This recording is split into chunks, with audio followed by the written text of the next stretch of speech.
Hi dears, ഇന്നത്തെ recipe എൻ്റെ ഏറ്റവും ഫേവറേറ്റ് ആയിട്ടുള്ള ഒരു ഐറ്റമാണ് മധുരസേവ.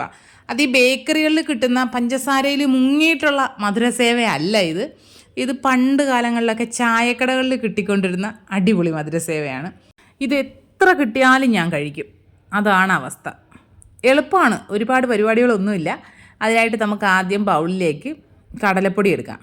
1 കപ്പ് കടലപ്പൊടി എടുക്കുന്നുണ്ട്. അതിലേക്കൊരു 3/4 കപ്പ് അരിപ്പൊടി എടുക്കുന്നുണ്ട്. ഇത് നമ്മുടെ സാധാരണ പച്ചരിപ്പൊടി ഉണ്ടല്ലോ, വറുത്ത പച്ചരിപ്പൊടി, അതാണ്.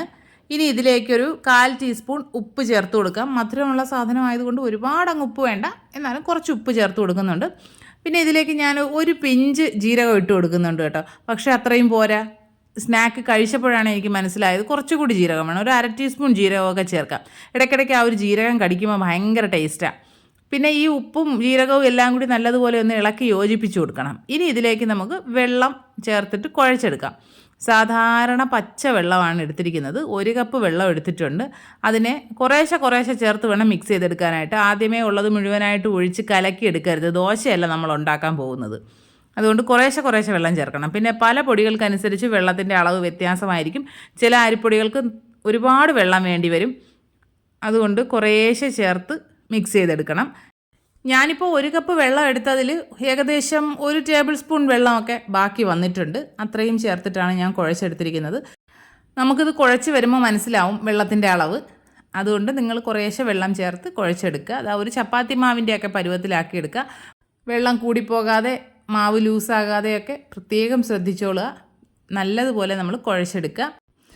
എനിക്ക് കുഴച്ച് വന്നപ്പോൾ ലാസ്റ്റ് ഇത്രയും വെള്ളമാണ് ബാക്കി വന്നത്. അത് പൊടികൾക്കനുസരിച്ച് ചിലപ്പോൾ വ്യത്യാസമൊക്കെ വരും കേട്ടോ.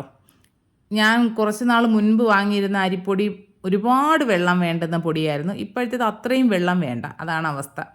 അപ്പോൾ വെള്ളം അളവൊക്കെ വ്യത്യാസം വരും. ഇപ്പോൾ നല്ലതുപോലെ കുഴച്ചെടുത്തിട്ടുണ്ട്. പിന്നെ ഇവിടെ എന്തിന് മാവ് കുഴച്ചാലും, ചപ്പാത്തി, ഇടിയപ്പം, ഇങ്ങനെയുള്ള ഏത് സാധനത്തിന് മാവ് കുഴച്ചാലും ആദ്യത്തെ അതിൽ നിന്ന് കുറച്ച് ഭാഗം എൻ്റെ മോൾക്ക് കിട്ടണം. കിട്ടിയാലേ കാര്യം നടക്കുള്ളൂ. അതുകൊണ്ട് ഞാനങ്ങ് ഒഴിവാക്കി വിടും. അപ്പോൾ കുറേ നേരം അതും കൊണ്ടിരിക്കും, നമ്മുടെ ബാക്കി പണിയും നടക്കും. നമ്മുടെ മാവെല്ലാം കുഴച്ച് റെഡിയാക്കി എടുത്തിട്ടുണ്ട്. ഞാനിപ്പോൾ ഈ ചില്ലാണ് ഇടുന്നത്. ഇതിലും വേറെ ഒരു 4-5 ഹോളൊക്കെ ഉള്ള ചില്ലുകൾ കാണാറുണ്ട്. പക്ഷേ എൻ്റെ ഇതാണുള്ളത്. ചില്ല് സേവ നാഴിയിലേക്ക് ഇട്ട് കൊടുത്തിട്ട് നമുക്ക് കുറച്ച് വെളിച്ചെണ്ണ ഒന്ന് ഇതേപോലെ സ്പ്രേ ചെയ്ത് കൊടുക്കാം. ഇങ്ങനൊരു ബോട്ടിലുണ്ടെങ്കിൽ ഭയങ്കര ഉപകാരമാണ്. കാരണം സ്പ്രേ ചെയ്യാനൊക്കെ എളുപ്പമാണ്. ഇല്ലെങ്കിൽ നമ്മൾ ഓയിൽ ഒഴിച്ചിട്ട് പിന്നെ വീണ്ടും ആ ബ്രഷ് എടുത്ത് ഇതെല്ലാം കഴുകണ്ടേ. സേവ നാഴിയിലേക്ക് മാവ് നിറച്ച് കൊടുക്കുക. ഒരു ഇരുമ്പ് ചട്ടി അടുപ്പിൽ വെച്ച് ചൂടാക്കി, പക്ഷേ അതിൽ എണ്ണ ഒഴിക്കാൻ മറന്നുപോയി. അത്രയ്ക്ക് അത് അവിടെ നിന്ന് ചൂടായി പുകഞ്ഞിട്ടുണ്ടായിരുന്നു. വെളിച്ചെണ്ണ ഒഴിച്ച് കൊടുത്തിട്ടുണ്ട്. വെളിച്ചെണ്ണ നല്ലതുപോലെ ചൂടായതിന് ശേഷം വേണം നമ്മുടെ മാവ് അതിലേക്ക് പിഴിഞ്ഞ് ചേർത്ത് കൊടുക്കാനായിട്ട്. നല്ല ചൂടായതിന് ശേഷമേ ഇടാവുള്ളൂ, ഇല്ലെങ്കിൽ ചിലപ്പോൾ ഇതങ്ങ് പൊടി പോലെ ആയിപ്പോകും. ഇതുപോലെ പിഴിഞ്ഞിട്ട് കൊടുക്കുക. ഇട്ടതിന് ശേഷം തൊടാനേ പാടില്ല. ഈ എണ്ണയുടെ ഈ ഒരു ഇങ്ങനെ തിളച്ച് പതഞ്ഞ് വരുന്നതുണ്ടല്ലോ, അത് നല്ലതുപോലെ അങ്ങ് കുറഞ്ഞ് നമ്മുടെ സ്നാക്ക് ഇങ്ങനെ കാണാൻ പറ്റുന്ന പരുവമാകുമ്പോൾ നമുക്ക് തിരിച്ചിട്ട് കൊടുക്കാം. പൊട്ടിപ്പോവുക അങ്ങനെയൊന്നുമില്ല കേട്ടോ. തിരിച്ചിട്ട് കൊടുത്തിട്ടും എല്ലാ ഭാഗവും നല്ലതുപോലെ ഒരു ഗോൾഡ് കളർ വരുന്നത് വരെ ഫ്രൈ ചെയ്തെടുക്കണം. അത് നമുക്ക് തിരിച്ചും മറിച്ചുമൊക്കെ ഇട്ട് ഫ്രൈ ചെയ്തെടുക്കാം. ഈ പാത്രമാണെങ്കിലോ കാണാൻ ഒരുപാട് വലുതൊന്നും അല്ല കേട്ടോ. പക്ഷേ എണ്ണ ഒഴിക്കുമ്പോൾ എത്ര എണ്ണ ഒഴിച്ചാലും അതിൽ ആകെ ഒരു തുള്ളി ഒഴിച്ച് എഫക്റ്റേ കാണൂ. എന്ത് ചെയ്യും? ഇപ്പോൾ ഏകദേശം നമ്മുടെ മധുരസേവ റെഡി ആയിട്ടുണ്ട്. ഇതിനെ മധുരസേവ എന്നല്ല പറയുന്നത്, ഇതിനെ കാരസേവ എന്നാണ് പറയുന്നത്. ഇതിൽ പഞ്ചസാര ചേർത്ത് വരുമ്പോഴാണ് ഇത് മധുരസേവയാകുന്നത്. ഒരുപാടങ്ങ് ഗോൾഡ് കളറാക്കരുത്. ഒരു ലൈറ്റ് ഗോൾഡൻ കളറാകുമ്പോൾ കോരിയെടുക്കാം. അടുത്ത സെറ്റ് നമ്മൾ ഇതിലേക്ക് പിഴിഞ്ഞിടുമ്പോൾ എന്താണ് പ്രത്യേകം ശ്രദ്ധിക്കേണ്ട കാര്യമെന്ന് വെച്ചാൽ, ഒരു ഹൈറ്റിൽ പിടിച്ചിട്ട് വേണം ഇതിലേക്ക് പിഴിഞ്ഞിടാൻ. കാരണം എണ്ണയിലേക്ക് വീഴുമ്പോൾ ഭയങ്കരമായിട്ട് ചൂട് നമ്മുടെ കയ്യിലേക്ക് അടിക്കും. അത് പ്രത്യേകം ശ്രദ്ധിച്ചോളുക. ഞാനിപ്പോൾ എല്ലാം നന്നായിട്ട് ഫ്രൈ ചെയ്ത് കോരി മാറ്റി വെച്ചിട്ടുണ്ട്. ഇനി നമുക്ക് അത്യാവശ്യം അടി കട്ടിയുള്ളൊരു പാൻ തന്നെ എടുക്കുക. അതിലേക്ക് 1/2 കപ്പ് പഞ്ചസാര ചേർത്ത് കൊടുക്കുക. അതിലേക്ക് ഒരു 1/4 കപ്പ് വെള്ളം കൂടി ഒഴിച്ചു കൊടുക്കുക. 1/4 കപ്പ് വെള്ളം ഒഴിച്ച് നല്ലതുപോലെ മിക്സ് ചെയ്ത് ഒരു നൂൽ പരുവം ആകുന്നത് വരെ ഒന്ന് മിക്സ് ചെയ്തെടുക്കുക. ഫ്ലെയിം ഒരുപാടങ്ങ് കൂട്ടി വെക്കേണ്ട, ഒരു മീഡിയം ഹൈ ഫ്ലെയിമിൽ വെച്ചിട്ട് വേണം ഒരു നൂൽ പരുവമാക്കി എടുക്കാനായിട്ട്. ഇതിപ്പോൾ അത്യാവശ്യം മധുരം ഉണ്ട് കേട്ടോ. നിങ്ങൾക്ക് ഇത്രയും മധുരം വേണ്ട എന്നുണ്ടെങ്കിൽ 1/4 കപ്പ് പഞ്ചസാര എടുത്താലും മതിയാകും. നല്ല ടേസ്റ്റാണ്. ഇതിപ്പോൾ മധുരം ചേർക്കാതെയും കഴിക്കാൻ നല്ല ടേസ്റ്റ് ഉണ്ട് കേട്ടോ. ഇപ്പോൾ ഏകദേശം ഒരു നൂൽ പരുവം ആയിട്ടുണ്ട്.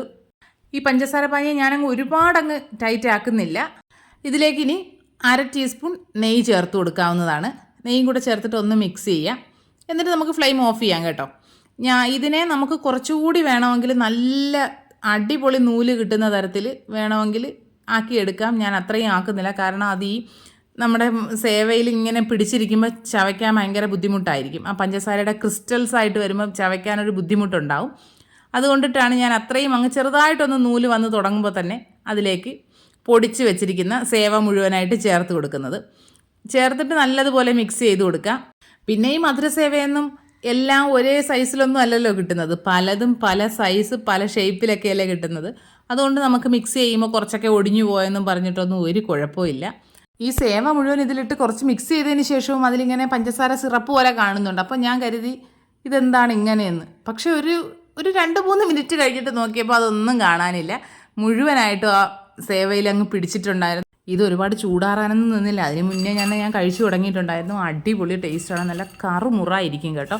ഞാൻ എൻ്റെ വീട്ടിൽ ചെല്ലുമ്പോൾ സാധാരണ അവിടെ ഇതിങ്ങനെ സ്ഥിരമായിട്ട് വാങ്ങി കവറിൽ കാണും. ചെന്ന ഉടനെ ഞാൻ ആ കവറോട് കൂടി അടുത്ത് കൊണ്ട് വെക്കുക, അത് ഒരു ഇരിപ്പിനിരുന്ന് തിന്ന് തീർക്കുക. അതാണ് പരിപാടി. ഇതിപ്പോൾ ഈ ഉണ്ടാക്കിയതിലും ഭൂരിഭാഗവും ഞാൻ തന്നെയാണ് കഴിച്ചത്. അത്രയ്ക്കും അഡിക്റ്റാണ് ഞാനിതിന്.